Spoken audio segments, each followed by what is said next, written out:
सो hello friends, मैं Jitin Kumar. Welcome to English demand. आज का वीडियो होने वाला है हमारा आर्टिकल्स के ऊपर। So let's start. तो देखिए, जब भी बात आती है आर्टिकल्स की, तो आर्टिकल्स क्या होते हैं? Articles are used to show the situation of any noun और एनी एडजेक्टिव।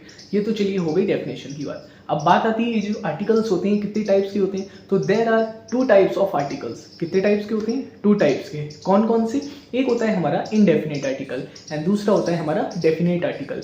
चलिए, ये तो बात हो गई इंडेफिनेट और इंडेफिनेट आर्टिकल के बारे में। अब जो ये इंडेफिनेट आर्टिकल होता है, इसमें कौन कौन से वर्ड आते हैं जिसका यूज़ हमें करना होता है?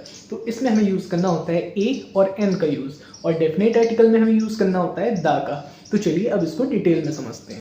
सो फ्रेंड्स, सबसे पहले मैंने लिया है इंडेफिनेट आर्टिकल का ए, कि ए का यूज़ कहाँ पे है। तो चलिए देखते हैं। देखिए, जहाँ पर भी का, खा, गा, घ जितने भी व्यंजन हैं वो आए, तो उनको देखकर आपको समझ जाना चाहिए कि इसमें हमें ए का यूज़ करना है। अब देखिए, इसको एग्जाम्पल की से ज़्यादा अच्छे से समझते हैं। देखिए, जैसे मैंने यहाँ लिया है यूनिवर्सिटी। अब यूनिवर्सिटी में आपको यू दिख रहा होगा। अब आप कहेंगे कि जहाँ पर भी ए, ई, आई, ओ, यू, मतलब जितने भी हमारे वोवल्स होते हैं और बाकी कॉन्सोनेंट होते हैं, उसका यूज़ मैं एंड में बताऊंगा आपको। देखिए, जो वोवल होते हैं कौन कौन से, ए, ई, आई, ओ, यू, इनका यूज़, इनको देख के, ए, ई, आई, ओ, यू को देख के हम कभी भी ये नहीं कह सकते कि यहाँ पे ए लगेगा कि यहाँ एन लगेगा। ये बिल्कुल ही रॉन्ग है। अब सही तरीका क्या है? देखिए, जैसे यहाँ पे यूनिवर्सिटी लिखा हुआ है, तो इसका आपको खाली पहला वर्ड देखना है। क्या है? यू। अब यू को आप हिंदी में ट्रांसलेट करिए। क्या हो रहा है? या बनना है। किस शब्द की आवृत्ति हो रही है? यू में या की। अब देखिए, यहाँ पे जब या आएगा तो या किस में आता है? हमारे व्यंजन में आता है, तो आप सीधे ए लगा दीजिए। सेकंड देखते हैं, बॉय। बॉय में कौन सा वर्ड बनना है? बा। कौन सा वर्ड बनना है? बा। बॉय, बा बनना है, तो यहाँ पे बा किस में आता है? व्यंजन में आता है, तो इसमें भी आप ए लगा दीजिए। चाइल्ड। चाइल्ड में क्या बनना है? चा। कार में क्या बनना है? का। अब देखिए, का, चा, ये सब हमारे किस में आते हैं? व्यंजन में आते हैं। European, you. अब यू में देखिए, यूरोपियन, हम पढ़ते क्या है इसे? यूरोपियन, लेकिन हम बोल क्या रहे हैं? यो निकल रहा है हमारे मुंह से, मतलब या निकल रहा है मुंह से। तो या जहां पे होगा वहां पे आपको क्या करना है? ए लगा देना है। जैसे हेलीकॉप्टर।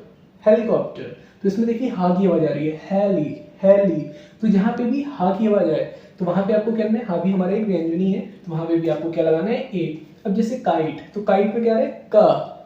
काइट, कार है, तो यहाँ पे भी आपको क्या लगा देना है? ए लगा देना है। जैसे कुक, कुक, तो का में भी क्या, इसमें क्या रहा है? कुक में कुक, कार है, तो इसमें आपको क्या लगा देना है? ए लगा देना है। जैसे मोबाइल, मोबाइल, तो इसमें क्या वर्ड बनना है? माँ बनना है, तो इसमें आपको क्या करना है? ए लगा देना है। जैसे कॉलेज, कॉलेज, तो इसमें भी क्या बनना है? का बनना है, तो आपको क्या करना है? ए लगा देना है।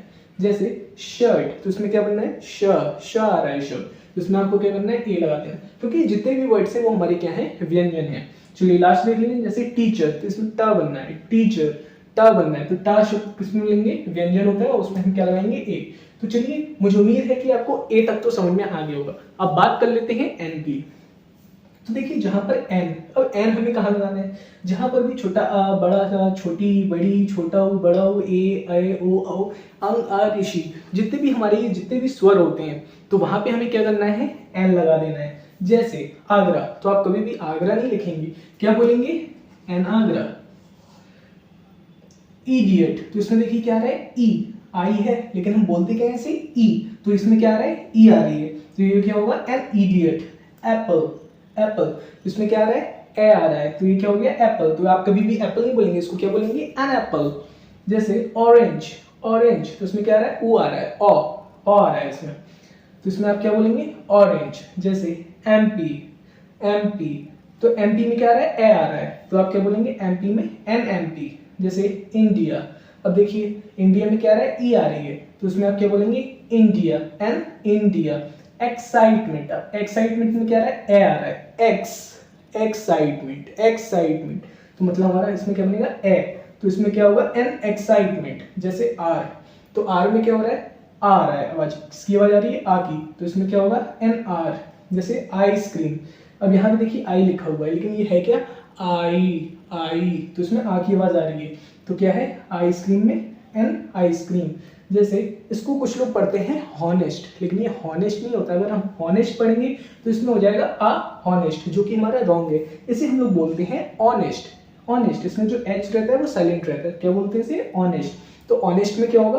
ऑ आ रहा है, तो क्या होगा? An honest. जैसे अकमोडेशन, अकमोडेशन, तो इसमें क्या होगा?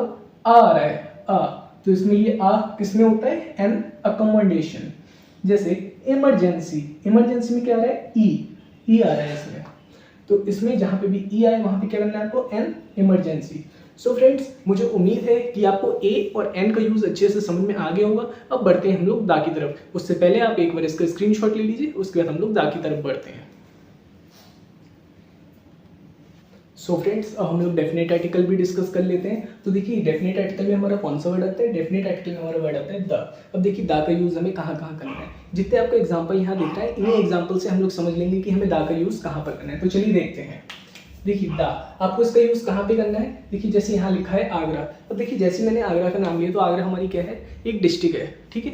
अब इसमें आपको क्या करना है, अमेरिका, अमेरिका हमारा क्या है, एक कंट्री है। तो ये सब जितने भी नाम है, ये फेमस नाम है, डेफिनेट नाम है, कंफर्म नाम है। इनको देखते ही आपको समझ जाना चाहिए कि क्या है, कंफर्म चीज़ें हैं, डेफिनेट है ये। तो जो ऐसी डेफिनेट चीज़ें होती हैं, जो मतलब कोई भी बात हो रही हो, किस कोई भी बात। अब जैसे ये वाले एग्जाम्पल में, dog that bit me run away, जिस डॉग ने मुझको काटा था वो भाग गया। अब देखिए इसमें क्या है, मैंने बता दिया कौन सा डॉग है। अब यहाँ देखिए डॉग लिखा है खाली, तो इसमें क्या होगा, डॉग से पहले दा का यूज करेंगे। क्यों करेंगे, the dog that bit me run away, वो डॉग जिसने मुझे काटा था। मैंने ये बता दिया किस डॉग ने मुझे काटा था, जिस डॉग ने मुझे काटा था वो भाग गया। इसमें सिर्फ ये है।